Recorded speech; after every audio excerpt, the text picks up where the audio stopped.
আপনি কি ফেসবুকের মধ্যে অনেকদিন থেকে ভিডিও বানাচ্ছেন কিন্তু এখনো পর্যন্ত ফেসবুকের কন্টেন্ট মনিটাইজেশন পাননি, অথচ আপনার থেকে পরে যে ফেসবুকে ভিডিও বানানো আরম্ভ করে সেই কন্টেন্ট মনিটাইজেশন পেয়ে গেছে? দেখুন, ফেসবুকে কন্টেন্ট মনিটাইজেশন পাওয়ার জন্য ফেসবুকের কিছু মনিটাইজেশন ক্রাইটেরিয়া রয়েছে, ফেসবুকের কিছু নিজস্ব নিয়মকানুন রয়েছে। এবার সেই নিয়মকানুনগুলো যদি আপনি মেনে না চলেন, তাহলে আপনাকে ফেসবুক কোনোদিনই কন্টেন্ট মনিটাইজেশন দেবে না।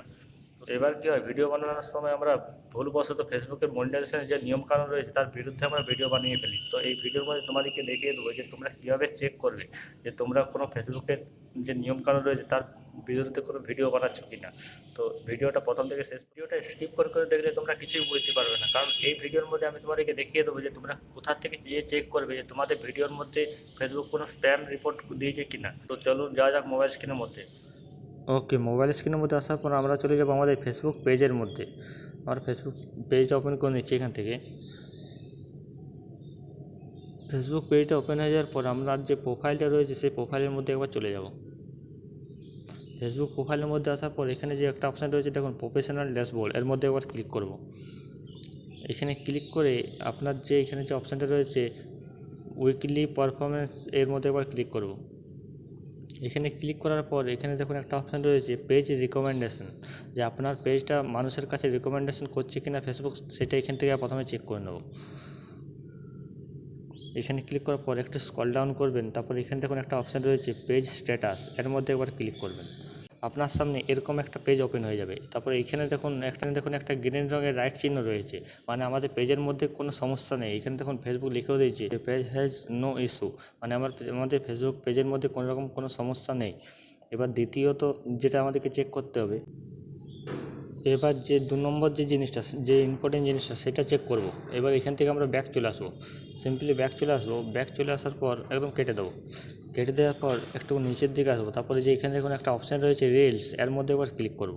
আমাদের যে ভিডিওগুলো রয়েছে, এবার আমরা দেখবো যে আমাদের ভিডিওর মধ্যে কোনো রকম কোনো সমস্যা নেই, তো সেটা আমরা এখান থেকে এবার চেক করবো। এখানে দেখুন একটা অপশান রয়েছে সেভ লাইক, আর এখানে দেখুন একটা অপশান রয়েছে নেটস রিভিউ, এর মধ্যে এবার ক্লিক করব। এর মধ্যে আমাদের ক্লিক করার পর দেখুন এখানে আমার কোনো ভিডিওর মধ্যে কোনো সমস্যা নেই। যদি আপনাদের কোনো ভিডিওর মধ্যে কোনো সমস্যা থাকে, যে ভিডিওগুলো ফেসবুকের কন্টেন্ট মনিটাইজেশন গাইডলাইন যেটা রয়েছে সেটা যদি উল্লঙ্ঘন করা যে কোনো ভিডিও থাকে, সেটা এখানের মধ্যে আপনার শো করবে। তো এখানে আমাদের কোনো রকম কোনো সমস্যা নেই, মানে আমাদের পেজটা পুরো ঠিক আছে। এবার আমরা এখান থেকে কেটে বাইরে বেরিয়ে আসবো। বাইরে বেরিয়ে আসার পর আর একটা জিনিস আপনাদেরকে চেক করতে হবে এখানে। তো সেটা চেক করার জন্য আবার চলে যাবো আমরা প্রফেশনাল ড্যাশবোর্ডের মধ্যে। এবার এখানে আসার পর একটু স্ক্রল ডাউন করে নিচে চলে আসবেন। স্ক্রল ডাউন করে নিচে চলে আসার পর দেখুন এখানে অনেকগুলো অপশান রয়েছে, settings, creator support, creator education, others tools. এরপর আমরা এখানে ক্লিক করব ক্রিয়েটার সাপোর্ট, যে অপশানটা রয়েছে এর মধ্যে একবার সিম্পলি ক্লিক করে দেবো। ক্লিক করার পর একটু সময় নেবে, একটু লোডিং হবে। লোডিং হওয়ার পর দেখুন এখানে একটা অপশান রয়েছে, দেখুন চেক ইওর রিপোর্ট স্ট্যাটাস, মানে আপনার ফেসবুকের মধ্যে কেউ আপনাকে রিপোর্ট করেছে কিনা সেটা এখানে আপনার শো করবে। তো এর মধ্যে একবার ক্লিক করে আমরা চেক করবো যে আমাদের ফেসবুক পেজের মধ্যে কেউ রিপোর্ট করেছে কিনা কোনো ভিডিওকে নিয়ে, বা কোনো কারণবশত যদি কেউ রিপোর্ট করে থাকে তাহলে এখানে সেটা শো করবে। আমরা এখান থেকে এটা ক্লিক করে দেখে নিচ্ছি একবার। এখানে ক্লিক করার পর একটু লোডিং হবে। লোডিং হওয়া পর্যন্ত একটু সময় নেবেন। তারপরে দেখুন এখানে আমাদের পেজের মধ্যে কোনো রকম কোনো রিপোর্ট নেই, মানে আমাদের পেজটা একদম পুরো ক্লিয়ার রয়েছে মনিটাইজেশন পাওয়ার জন্য। দেখুন এখানে ফেসবুক লিখে দিয়েছে নো রিপোর্ট ফাউন্ডস। তো এখানে আমাদের পেজটা পুরো ক্লিয়ার রয়েছে। পেজের মানে মনিটাইজেশন পাওয়ার দিক থেকে আমাদের দিক থেকে কোনো রকম কোনো সমস্যা নেই। এবার এখান থেকে আমরা কেটে বেরিয়ে যাব। কেটে বেরিয়ে যাওয়ার পর একদম পুরো ব্যাক চলে আসবো।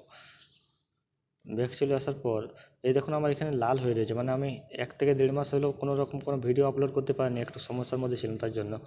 তো এবার থেকে রেগুলার নিউ ভিডিও আসবে, তার জন্য এখানে আমার লাল দেখাচ্ছে। ভিডিওটা এখানে শেষ করছি। ভিডিওটা দেখে যদি মনে হয় যে কিছু শিখতে পেরেছি, তাহলে অবশ্যই ভিডিওটা একটা লাইক দিয়ে চ্যানেলটি সাবস্ক্রাইব করে রাখবো। আর যদি ফেসবুক পেজ থেকে আমাদের ভিডিওটা দেখে থাকো তাহলে অবশ্যই পেজটি ফলো করে রাখবে। আর আপনার পেজের মধ্যে কোনো রকম সমস্যা আছে কিনা অবশ্যই আমাদের কমেন্টের মধ্যে জানাবে।